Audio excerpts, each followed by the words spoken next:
Oke, baiklah. Hari ini kita pengen ngebahas tentang aplikasi pinjol legal OJK yang resikonya sudah pasti terkoneksi ke Slik OJK. Terus untuk yang ilegal sudah pasti yang namanya ancaman dan sebar data. Jadi mana yang lebih penting dari kedua hal ini?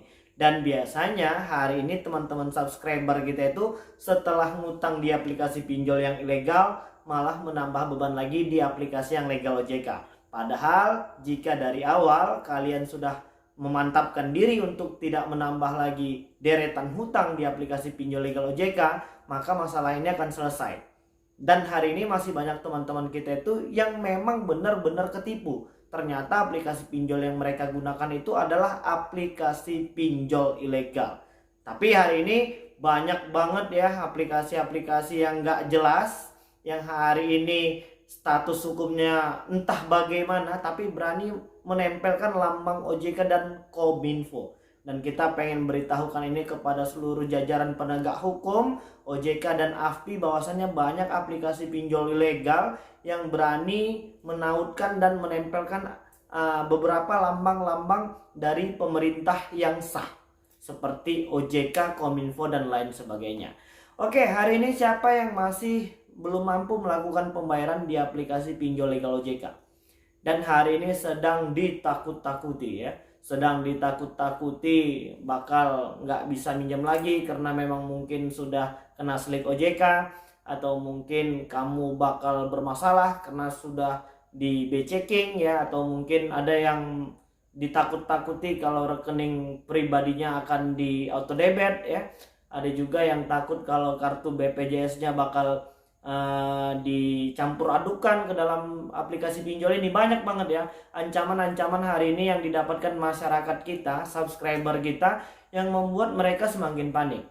Jadi aku pengen mengingatkan dan memberitahukan pada video kali ini, untuk kalian yang sedang menggunakan aplikasi pinjol, langkah pertama itu adalah coba cek terlebih dahulu aplikasi pinjol yang sedang kalian gunakan hari ini, apakah sudah legal OJK atau belum. Jika tidak terdaftar, dan hari ini tersisa 102 aplikasi pinjaman uang online yang masih memiliki status terdaftar dan berizin di OJK. Selain dari 102 aplikasi pinjol itu, maka tidak perlu lagi dibayar. Sudah jelas itu adalah aplikasi pinjol ilegal. Dan aplikasi pinjol ilegal tidak punya debt collector lapangan. Apa sih hari ini kekuatan terbesar dari aplikasi pinjol ilegal itu? Hanya satu, yaitu apa? Mempermalukan kita, hanya itu saja.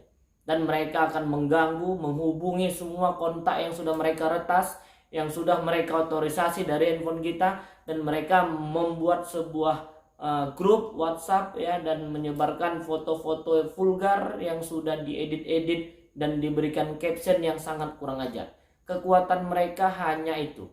Bahkan yang lucunya lagi, ada beberapa aplikasi pinjol ilegal yang pernah ingin membawa debitur yang hari ini belum mampu melakukan pembayaran itu ke jalur hukum.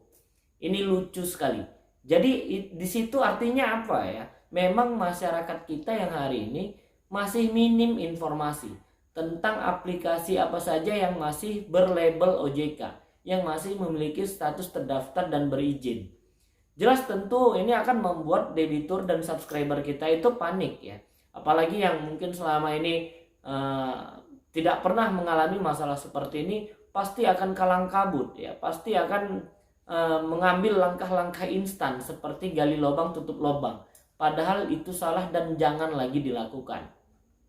Jadi solusinya apa? Untuk yang legal OJK yang hari ini belum mampu melakukan pembayaran, bolak-balik gue udah nyampain ya, bahwasannya tidak usah memikirkan apapun hari ini yang tidak penting untuk diri kita.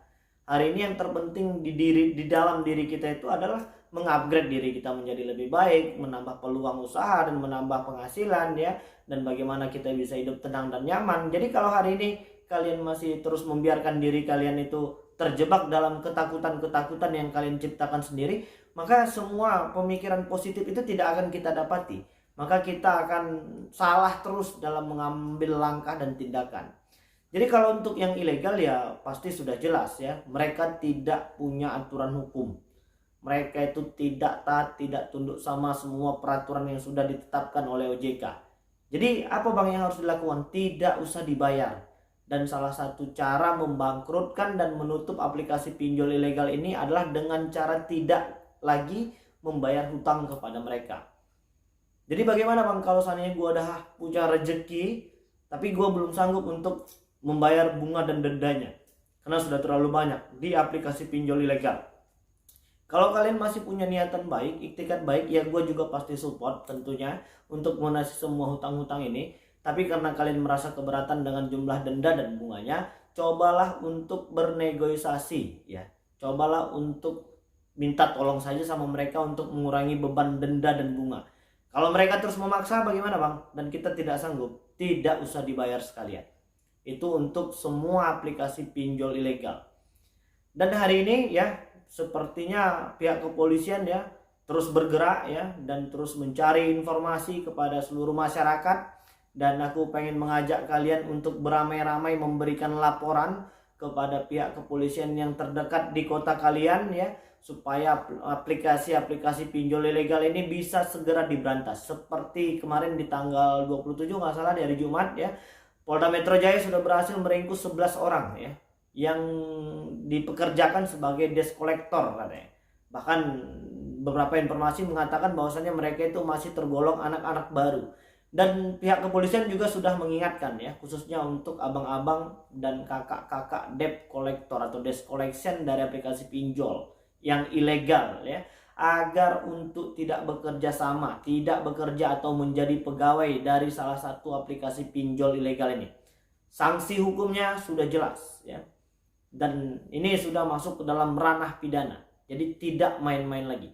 Dan sekarang ini kita berharap juga nih kepada seluruh subscriber kita itu untuk berperan aktif juga ya. Jangan hanya nonton video-video YouTube ya. Dan jangan hanya membaca dan memperbanyak informasi, tapi kita masih sedikit ragu, malu, atau mungkin kita merasa nggak mungkin ya. Jadi Kabareskrim Polri itu sudah menginstruksikan kepada seluruh jajaran kepolisian di wilayah kerja dan wilayah hukum Republik Indonesia untuk menanggapi dan menerima laporan semua masyarakat terkait tentang aplikasi pinjol ilegal. Jadi semakin banyak kita membuat laporan ya, semakin banyak kita mengadukan beberapa kejadian-kejadian ataupun beberapa hal yang hari ini terkait tentang aplikasi pinjol ilegal ini, supaya polisi bisa mendapatkan informasi di mana-mana saja ya, dan mereka bisa melacak hal itu semua. Dan aku pengen mengingatkan kepada abang dan kakak yang masih bekerja sebagai desk collection di aplikasi pinjol ilegal, segeralah untuk berhenti dan mencari pekerjaan yang lain. Ini nggak main-main ya, ini udah dimulai dari daerah Polda Metro Jaya Jakarta, dan mungkin ini akan menyebar luas ya dan kembali bergerak ya secara masif. Pihak kepolisian sekarang sedang berperan aktif untuk memberantas habis semua aplikasi-aplikasi pinjol ilegal ini. Karena memang aplikasi pinjol ilegal ini ya, selain tidak memberikan kontribusi apapun kepada pemerintah kita hari ini, dan mereka tidak taat, tidak tunduk semua pada peraturan hukum hari ini, mereka hanya mengambil keuntungan pribadi ya, mengambil keuntungan dan dibawa kembali ke negara mereka. Dan beberapa penangkapan dimulai dari bulan 8 kemarin ya, di tahun 2021, diduga si pemilik, si cukong, si mafia besar dari aplikasi-aplikasi pinjol ini diduga dari Tiongkok atau India ya. Jauh banget ya, mereka menjajah kembali ke negara kita dengan cara mengintimidasi. Jadi itulah tadi ya beberapa informasi yang mungkin bisa membuat kalian lebih tenang ya, lebih rileks, dan jangan lagi mengambil tindakan-tindakan apapun ya, khususnya untuk tindakan negatif yang mungkin bisa merugikan diri sendiri, orang lain, dan orang-orang yang kita sayangi. Oke, jadi mungkin itu dulu yang bisa aku sampaikan. Assalamualaikum warahmatullahi wabarakatuh.